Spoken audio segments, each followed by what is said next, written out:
पिछले वीडियो में हमने ईथर पढ़ाया था। ईथर के रासायनिक गुण हमने बताया है। 4 गुण हमने बताया था रासायनिक गुण। अभी 2 गुण और इसके उपयोग और इसके परीक्षण अभी बाकी है। तो अगली रासायनिक प्रॉपर्टी है, इसकी रासायनिक गुण है एसिटिल क्लोराइड से अभिक्रिया फ्रॉम एसिटिल क्लोराइड। देखिए, die ethyl ether acetyl chloride से अभिक्रिया करता है, लेकिन इसके लिए जरूरी है उत्प्रेरक निर्जल एल्युमिनियम क्लोराइड की उपस्थिति में यह अभिक्रिया करके एथिल एसीटेट बनाता है। तो di ethyl ether whole twice O plus CH3COCl acetyl chloride है। यहां पर जो कैटालिस्ट है वो निर्जल एल्युमिनियम क्लोराइड है और इसकी उपस्थिति में यह बनेगा CH3COO C2H5 प्लस C2H5Cl। ये आपका बनेगा एथिल एसीटेट बनेगा। एथिल एसीटेट एक एस्टर है। लास्ट प्रॉपर्टी है एसिटिक एनहाइड्राइड। एसिटिक एनहाइड्राइड से अभिक्रिया। देखिए, एसिटिक एनहाइड्राइड से जब डाई एथिल ईथर अभिक्रिया करता है तो एथिल एसीटेट के 2 अणु बनाता है, लेकिन इसके लिए जरूरी है कि निर्जल जिंक क्लोराइड यहां कैटालिस्ट होगा। निर्जल zinc chloride di ethyl ether है ये, plus CH3CO whole twice O acetic anhydride. तो ये बनेगा 2CH3COOC2H5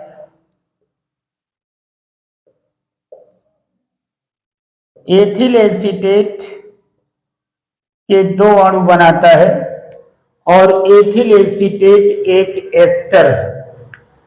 तो ये रासायनिक गुण 2 बचे थे डाई एथिल ईथर में। अब हम डाई एथिल ईथर का उपयोग आपको बताएंगे। डाई एथिल ईथर का जो उपयोग होता है उसके बारे में हम बताएंगे आपको कि डाई एथिल ईथर का उपयोग क्या है।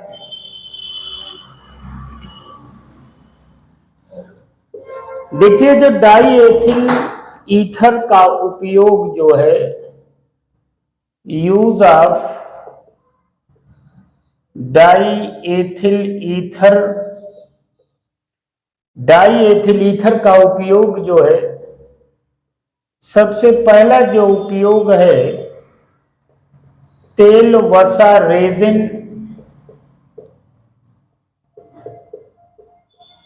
आदि के विलायक के रूप में। दूसरा इसका जो उपयोग है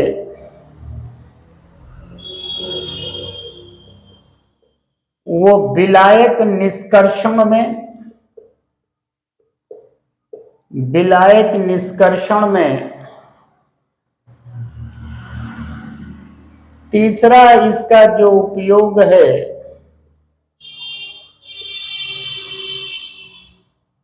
वो ग्रिग्नॉल्ड अभिकर्मक के संश्लेषण में।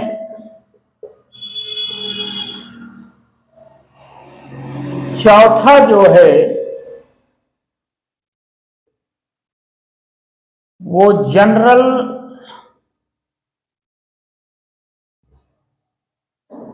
एनास्थेटिक के रूप में, एनास्थेटिक का मतलब है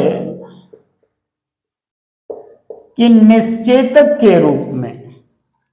देखिए, डाई एथिल ईथर की वाष्प सूंघने पर निश्चेतना उत्पन्न होती है और यह निश्चेतना पूरे शरीर में उत्पन्न होती है। इसलिए सामान्य निश्चेतक के रूप में इसका उपयोग शल्य चिकित्सा में किया जाता है, सर्जरी में किया जाता है। यह क्लोरोफार्म से अधिक सुरक्षित निश्चेतक है। यद्यपि इसका भी साइड इफेक्ट है, इसका भी साइड इफेक्ट है शरीर पर। साइड इफेक्ट क्या है इसका? इसका साइड इफेक्ट यह है कि यह श्वसन तंत्र में जलन उत्पन्न करता है। ये श्वसन तंत्र में जलन उत्पन्न करता है और दूसरा मिचली आने लगती है। ये दो सामान्य साइड इफेक्ट हैं, लेकिन क्लोरोफार्म के स्थान पर आजकल डाई एथिल ईथर का उपयोग जो है वो सामान्य निश्चेतक के रूप में किया जाता है। इसका उपयोग सर्वप्रथम 1945 में डब्ल्यू मॉर्टन ने किया था। सामान्य निश्चेतक के रूप में प्रयोग जो सर्वप्रथम किया था 1945 में डब्ल्यू मॉर्टन ने किया था, सामान्य निश्चेतक के रूप में उपयोग। लेकिन इसका साइड इफेक्ट यह है कि श्वसन तंत्र में जलन और ये मिचली आने लगती है। क्लोरोफार्म से सुरक्षित निश्चेतक है ये, और इसका प्रयोग सर्वप्रथम 1945 में डब्ल्यू मॉर्टन ने किया था।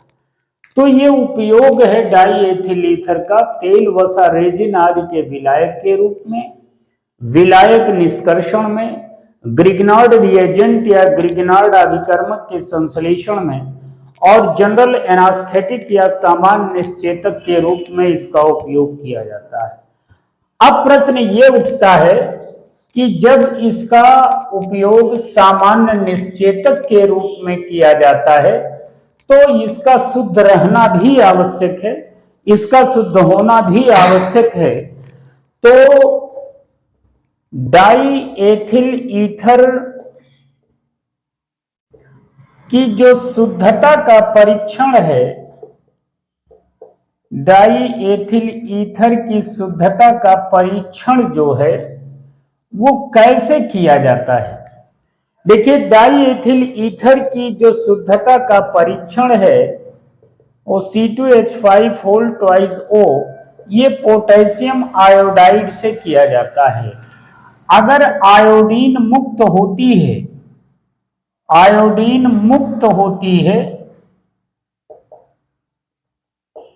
अगर आयोडीन मुक्त होती है तो ये जो आपका डाई एथिल ईथर है वो अशुद्ध है।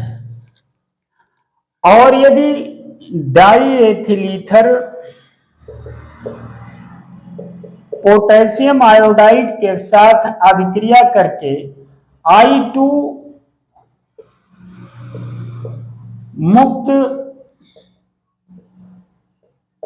नहीं करता है, ये मुक्त नहीं करता है आयोडीन, तो आपका ये डाई एथिल ईथर शुद्ध है।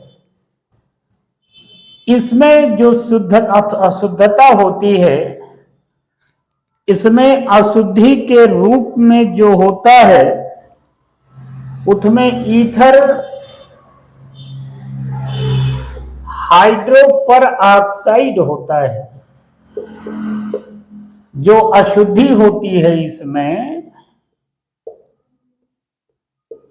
वो ईथर हाइड्रोपरऑक्साइड होती है। अगर अशुद्धि होगी तो इसका उपयोग सामान्य निश्चेतक के रूप में नहीं किया जा सकता है, इसलिए इसका शुद्ध होना आवश्यक है। शुद्धता का परीक्षण पोटेशियम आयोडाइड से करते हैं। डाई एथिल ईथर में पोटेशियम आयोडाइड मिलाएंगे, यदि आयोडीन मुक्त होती है तो ये अशुद्ध है, और यदि आयोडीन मुक्त नहीं करता है तो ये शुद्ध है, क्योंकि ईथर में ईथर हाइड्रोपरऑक्साइड की अशुद्धि होती है। तो ये ईथर वाला चैप्टर आपका समाप्त हो गया है। कल इससे संबंधित कुछ महत्वपूर्ण प्रश्न जो बोर्ड परीक्षा में पूछे जाते हैं वो आपको बताना है। आज के वीडियो में बस इतना ही।